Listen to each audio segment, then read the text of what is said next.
에베소서 5장 1절에서 2절입니다.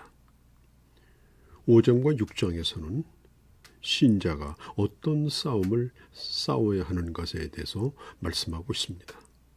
또 무엇으로 무장해야 하는가 하는 것입니다. 신앙생활은 영적인 전투이며 싸움이라는 것에 대하여 소개하고 있죠. 이제까지 우리가 싸워왔던 것은 도덕적이고 윤리적인 싸움이었습니다. 예를 들면 술을 마셔야 되는가 말아야 되는가, 담배를 피워야 되나 말아야 되나, 제사를 지내야 하나 말아야 하나, 정직해야 되는가, 이런 싸움이었죠. 그러나 새 사람을 입은 하나님의 사람은 그런 싸움에 머무르는 것이 아니라 더 깊은 영적인 싸움의 장으로 나가야만 합니다. 5장은 이렇게 시작되죠. 그러므로. 이 말은 자 여러분 이제 새 사람을 입었으면 이런 뜻입니다. 이제 당신들이 새 사람을 입었다면 우리가 해야 될 일이 뭡니까? 먼저 하나님을 본받는 것으로 나타나야 한다는 것입니다. 어린아이가 세상에 태어나서 하는 것이 뭡니까? 가장 가까운 곳에서 많은 시간을 보내는 엄마와 아빠를 모방하는 것입니다. 그렇게 옹알이를 하다가 말을 배웁니다. 밀접한 관계를 맺고 있는 대상, 깊은 관계를 맺고 있는 대상을 닮으려고 하는 것은 당연한 일이죠. 하나님은 눈에 보이지 않습니다. 그러면 우리가 어떻게 하나님을 본받을 수 있을까요? 우리 같은 사람들이 어떻게 하나님을 닮아가는 걸 알 수 있을까요? 그런 말 있죠. 뱁새가 황새에 쫓아가다가 다리 찢어진다. 우리는 도저히 하나님을 닮아갈 수 없는 자들이죠. 근본적으로 본질적으로 하나님과 우리는 다릅니다. 그러함에도 불구하고 하나님께서는 너는 하나님을 본받으라고 말하죠. 1절에 그러므로 사랑을 입은 자녀같이 너희는 하나님을 본받은 자가 되고, 정말 우리가 예수 그리스도의 그 귀한 보혈로 구원을 받고 새 사람이 되어 이제는 하나님의 사랑을 받는 자녀가 되었다면, 사랑을 받는 자녀가 되었다면 나를 사랑하시는 그분, 내가 늘 앞에 모시고 사는 그분을 닮아가는 것이 마땅하지 않겠습니까? 자식이 누구를 닮겠습니까? 옆집 아저씨입니까?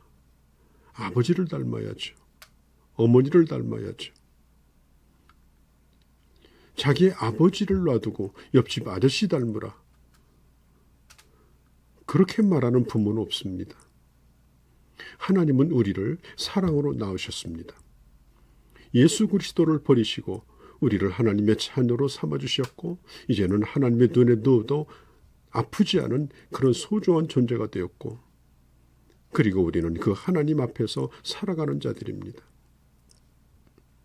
그럼에도 불구하고 우리가 하나님을 본받지 못하고 옛날 구원받지 못하던 때에 죄악을 버리지 못하고 그 악한 습관을 되풀이할 때가 있습니다.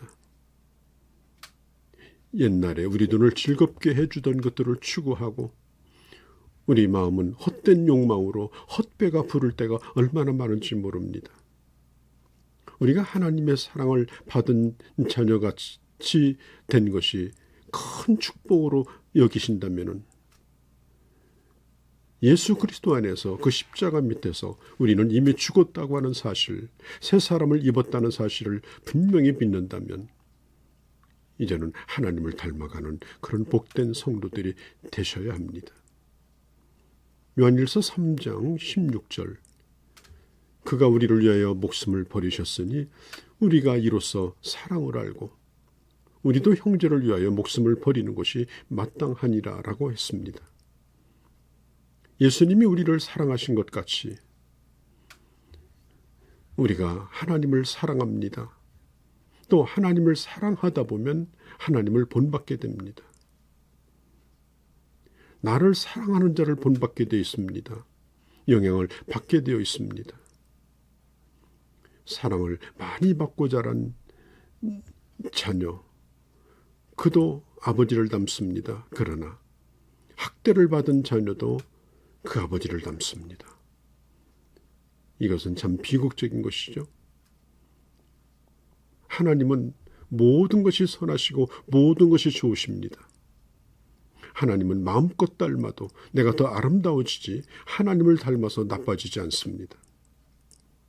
특별히 하나님의 성품 가운데 제일 큰 것이 뭐냐? 사랑입니다. 사랑. 요한일서 4장 7절 8절에 사랑하는 자들아 우리가 서로 사랑하자. 사랑은 하나님께 속한 것이니 사랑하는 자마다 하나님께로부터 나서 하나님을 알고 사랑하지 아니하는 자는 하나님을 알지 못하나니 이는 하나님은 사랑이라고 했습니다. 우리는 하나님의 사랑을 입은 자들입니다. 오늘 5장 1절에도 그러므로 사랑을 입은 자녀같이라고 말하죠. 그리고 2절에도 그리스도께서 너희를 사랑하신 것 같이라고 말합니다. 1절과 2절을 연결해서 보면 하나님이 우리를 사랑하셨고 그리고 하나님의 아들이신 예수 그리스도께서 우리를 사랑하사 우리를 위해서 십자가에 달려 죽으시고 우리를 구원하신 겁니다. 그 사랑을 받은 우리이기에 우리도 이제는 그 주님을 믿는 것입니다. 그 사랑이 가짜가 아니라는 거, 거짓이 아니라는 거. 그 사랑은 쇼를 하는 것이 아니라는 거, 진정한 사랑이라는 거, 그걸 알기 때문에 이제는 마음껏 그분을 본받을 수 있는 것입니다. 이 세상에서 당신을 가장 사랑하는 사람이 누구냐라고 질문을 해보면 30대 혹은 40대는 질문에 좀처럼 대답을 잘 안 하려고 합니다. 왜 안 하는 걸까요? 부끄러워하는 걸까요? 아닙니다. 자신이 없기 때문에 그렇습니다. 연애하고 그리고 뜨겁게 사랑할 때는 몰랐는데 그게 전부인 줄 알았는데 살다 보니까 시들해졌습니다. 전부가 아닌 것도 깨달았습니다. 철이 들기 전에는 만족스럽게 여겼는데 이제 인생이 무엇인가 알게 되면서부터 모두가 허망한 것에 지나지 않는다는 걸 발견했기 때문입니다. 그러나 하나님께서 나를 사랑하신다. 이 사랑 앞에서 우리는 조금도 의심이 없습니다. 주님을 사랑했더니 실망이다. 주님을 사랑했더니 이제 곤태에 빠졌다. 아닙니다. 언제나 주님은 우리를 뜨거운 사랑으로 사랑하시기에 내가 주님을 사랑하지 않고서는 견딜 수 없는 것입니다. 에베소서 5장 2절에 보면 그리스도께서 너희를 사랑하신 것 같이 너희도 사랑 가운데 행하라. 그는 우리를 위하여 자신을 버리사 향기로운 제물과 생축으로 하나님께 드려졌다고 했습니다. 그리스도께서 우리를 위해서 하신 일이 뭡니까? 우리를 너무나 사랑하셔서 자기 자신을 다 버리시고 드린 겁니다. 생명까지 드리셨습니다. 바울은 이 하나님의 사랑에 대하여 말하기를 구약시대의 제사를 예를 들어 설명합니다. 구약시대에 사람이 죄를 지으면 아무 죄가 없는 소나 양을 대신 끌고 와서 죽입니다. 그 짐승들은 죄인을 위하여 희생합니다. 여러분, 짐승이라고 해서 행복할 권리가 왜 없습니까? 그런데 끌려와서 죽임을 당합니다. 온몸이 잘려지고 그리고 나무에 놓여 태워집니다. 이 짐승의 죽음으로써 죄인의 마음속에 죄를 용서받았다라고 하는 확신을 갖게 되고 새로운 삶을 살게 되어집니다. 우리 인생을 향하여 하나님이 초청하시는 사랑의 장소가 어디입니까? 바로 주님의 십자가 밑입니다. 하나님이 우리를 먼저 사랑하시고 자기 아들을 죄값으로 대신하여 희생을 치르게 하시고 그리고 나를 살려주신 제단이 바로 주님의 십자가입니다. 이 사랑을 받았으니 하나님을 본받는 자가 되어 더욱더 주님을 기쁘시게 하는 그런 하나님의 사람들이 되어주시기를 바랍니다.